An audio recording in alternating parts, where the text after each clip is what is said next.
Zha II is the highest grossing movie that you've never heard of. Well, kind of. Zha II's success took the world by storm, with now A24 releasing an English dub version being distributed in IMAX screens across the US. A $2 billion movie being released in IMAX screens this weekend, this seems like a recipe for success, especially for a studio like A24. I wonder what other companies wanted to get their hands on this, or if this was specifically given to A24 and IMAX. This kind of seems like the perfect rollout for American audiences. The film follows a demigod from a normal family that must use his world-altering powers to battle an ancient force that set out on destroying humanity. I honestly wanted to make this a very in-depth, detailed spoiler review, but halfway through the movie, I realized that I didn't necessarily need to turn my brain off, but I needed to stop trying to understand the lore and every little detail about this world and just soak it in, because I was missing out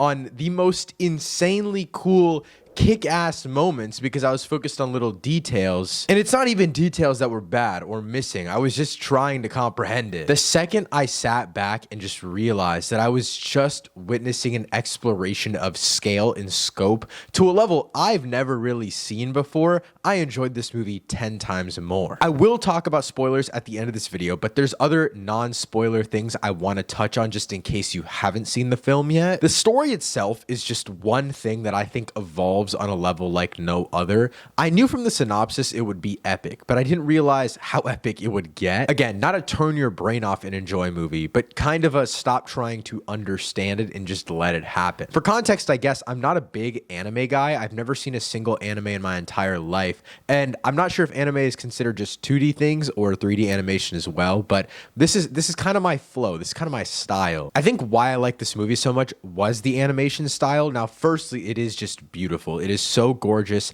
It's so detailed. And I think even small characters, like there's a shark character in this movie and the animation is just gorgeous on him. And he's like a little henchman character. And there's one moment in the final act where they just switched to 2D for a second. And like me and all of my friends in the press row just had our jaws on the ground. I think it's the fact that there's a mix of all of these really cool animation ideas and the base 3D animation is just so brilliantly gorgeous that I think it's able to just stand on its own. The thing with 3D animation is it can either be so cartoonish like something that Pixar does, or it can be something really cool like what Zha is doing, where it at some point kind of just feels like live action. But I think that's what makes the action stakes work of the film, where they feel more human rather than in this uncanny valley of being some separate emotional being that you're supposed to care about. When the credits rolled, my inherent comparison was to the Spider-Verse films, but not in an animation way, more so in a feeling way of this is kind of how I felt the potential of animation just being pushed further and further to its bounds after watching the film, and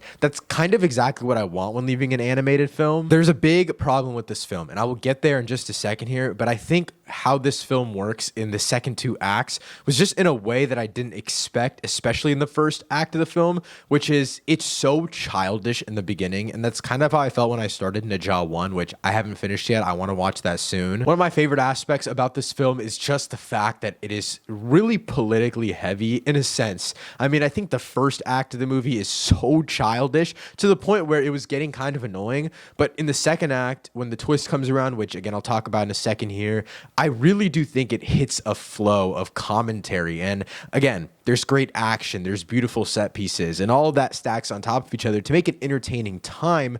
But I think going into the final act, what makes the stakes so high is that to an extent, this is such an anti-US government film. I know in the history of China, so many dynasties have been built and toppled, and I think using this as kind of an allegory for America and the way that we are able to flip the sides of heaven and hell and who wins and who loses and the motivations of each side, I think that's just so great. And then the fact that it's in an animated film of this scale and size, that's always just a plus. I will say I do have one massive problem with this movie, and it's nothing to detract it and make me hate the film, but I thought the humor just didn't really work for 90% of the jokes that they made. But again, this is trying to capture the scale of little children can watch this versus adults can watch this. And they do have enough blood and gore in here to an extent that I think it makes it violent and very cool and dramatic. But you have to balance that out with humor, and I get it. Kind of is that Achilles heel. Like the first act of the film, just it doesn't really work for me. And I was kind of like, what am I watching?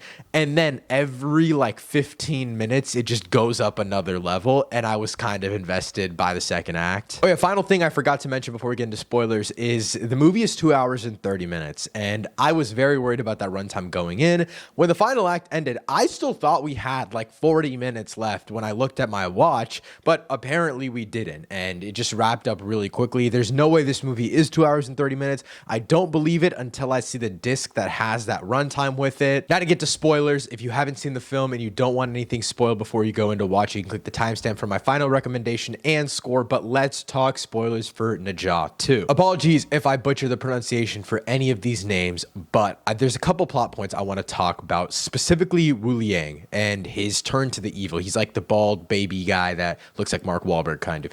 I thought that that was such a great twist. And that's kind of what I meant when I was talking about the political commentary in terms of, I think for so much of the film, you think it's just going to be a classic good versus evil tale. And it kind of spins it on its head, at least in the way that marks and mirrors current governments. I think Shen Gong Bao, I think that's his name. I think him and all of his family's elements are really great. If I'm not mistaken, that's like level 2 is his dad, and then his brother is also involved.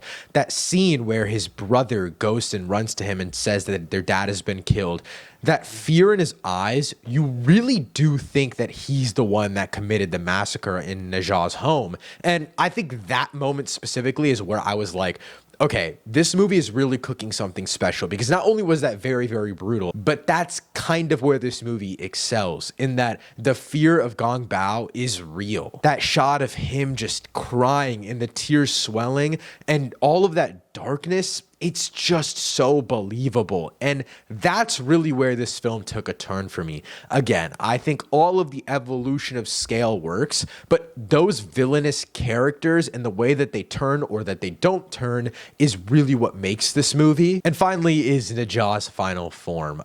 I just kind of wanted to mention it because it's like the coolest thing ever. The final act really does dive into the full classic anime clips and pictures that I see on Twitter. But I think that's a really good thing. Like, I think the way that they increase the scale of it all works really well with the evolution of Zha's character. And even in that, they balance out all of the action very well. I mean, primarily the final act is Zha, and then I'm forgetting the character's name, but the blue one that turns into the dragon, all of that is just really, really well evolved. But you also get great character moments with Zha's parents, and oh my god, when his mom died, that absolutely ruined me. I was in full-on tears, by the way. Like, that was the emotional moment that really got me, and I didn't think I was gonna cry during that, because when the moment started and you're kind of like, oh shit, she's gonna die, I was like, okay, I don't really care. I didn't really feel that emotional connection because I hadn't seen the first film. But the flashbacks got me so good. I don't know, man. At the end of the day, Zha II